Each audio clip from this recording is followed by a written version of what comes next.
Bismillahirrahmanirrahim. Assalamualaikum warahmatullahi wabarakatuh. Perkenalkan, nama saya Muhammad Tatan Syah dengan NIM 22020560001. Saya akan membacakan materi arsitektur IoT. Yang pertama, pengertian IoT. Pengertian IoT adalah konsep yang menghubungkan berbagai perangkat fisik ke internet agar dapat saling berkomunikasi dan bertukar data tanpa memerlukan interaksi langsung di manusia. Perangkat ini dapat berupa sensor, aktuator, dan perangkat pintar yang digunakan dalam berbagai bidang seperti rumah pintar, industri, kesehatan, dan transportasi. Yang kedua, perangkat IoT atau edge layer. Yang pertama yaitu sensor. Sensor IoT berfungsi mengumpulkan data lingkungan, contohnya sensor suhu dan kelembapan untuk mengukur kondisi udara. Sensor cahaya untuk mendeteksi identitas cahaya, sensor gerakan untuk keamanan, sensor gas untuk mendeteksi zat berbahaya, sensor tekanan untuk memantau udara atau cairan, serta sensor jarak untuk mengukur posisi objek.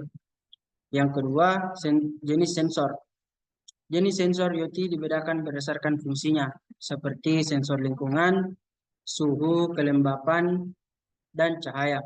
Sensor gerakan PIR, accelerometer, sensor gas atau MQ series, sensor tekanan BMP 180, dan sensor jarak ultrasonik.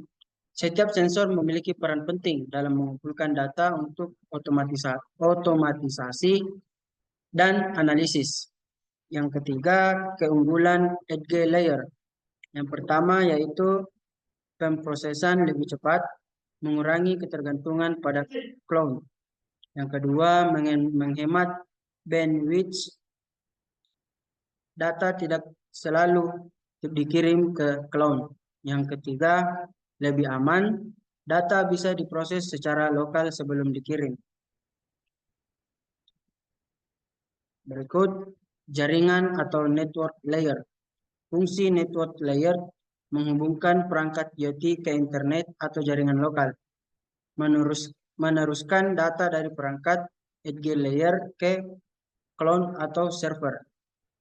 Berikut jenis jaringan IoT. Short range network atau jarak pendek, Wi-Fi kecepatan tinggi, cocok untuk rumah dan kantor. Berikut Bluetooth, hemat daya, cocok untuk wearable device. Zigbee digunakan dalam smart home dan otomatisasi industri. Z-Wave alternatif Zigbee lebih hemat energi. Berikut long range network atau jarak jauh. Seluler, 3G, 4G, dan 5G. Koneksi luas digunakan untuk kendaraan dan smart city. LAP1, low power with area network.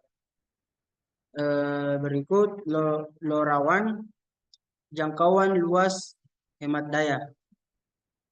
NB atau NB IoT, Narrowband IoT digunakan untuk sensor industri. Sigfox alternatif LIP-WAN dengan konsumsi daya sangat rendah.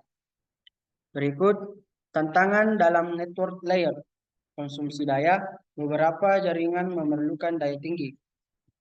Kecepatan phase jangkauan. Jaringan cepat seperti Wi-Fi memiliki jangkauan terbatas. Keamanan, risiko serangan cyber pada data yang dikirim. Berikut platform cloud atau processing layer. Fungsi processing layer yang pertama, memproses penyimpanan dan menganalisis data dari perangkat IoT. Yang kedua, mengelola konsumsi antar perangkat dan aplikasi. Dan yang terakhir, menggunakan teknologi AI dan machine learning untuk pengambilan keputusan. Yang kedua, jenis pemrosesan data. Yang pertama, cloud computing. Pemrosesan dilakukan di server pusat. Dan yang kedua, edge computing. Pemrosesan dilakukan di dekat sumber data untuk mengurangi latency.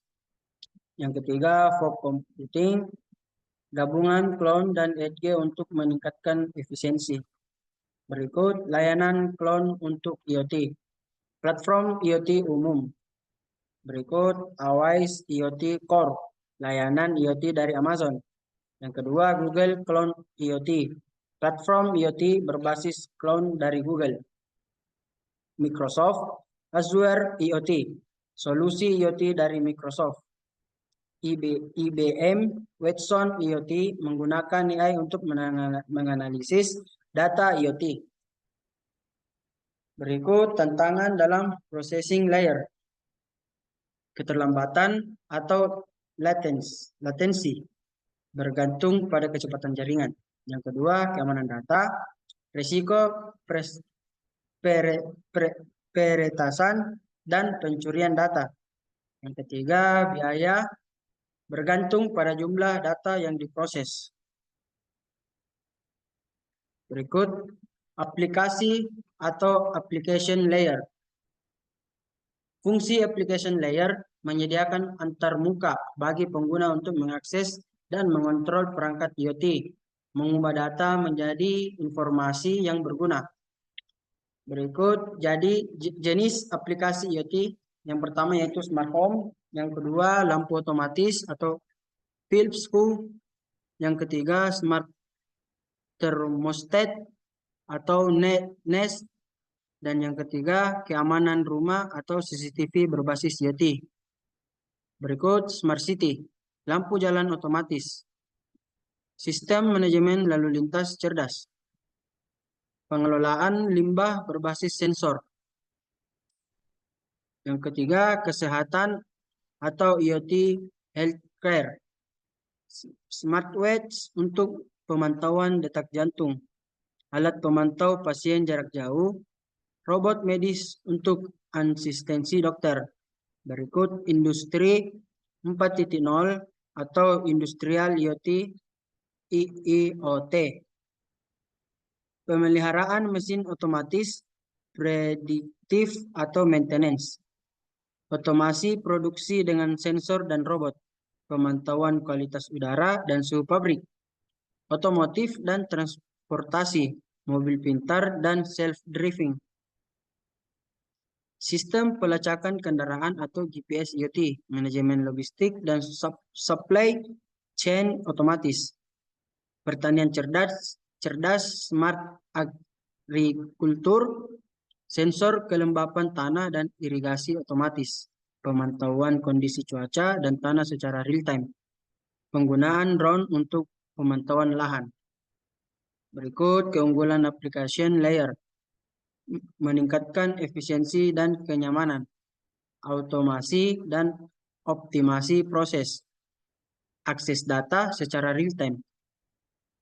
Poin yang terakhir, tantangan dalam application layer. Yang pertama, keamanan dan privasi data pengguna. Kompatibilitas antar platform IoT. Yang ketiga, ketergantungan pada konektivitas internet.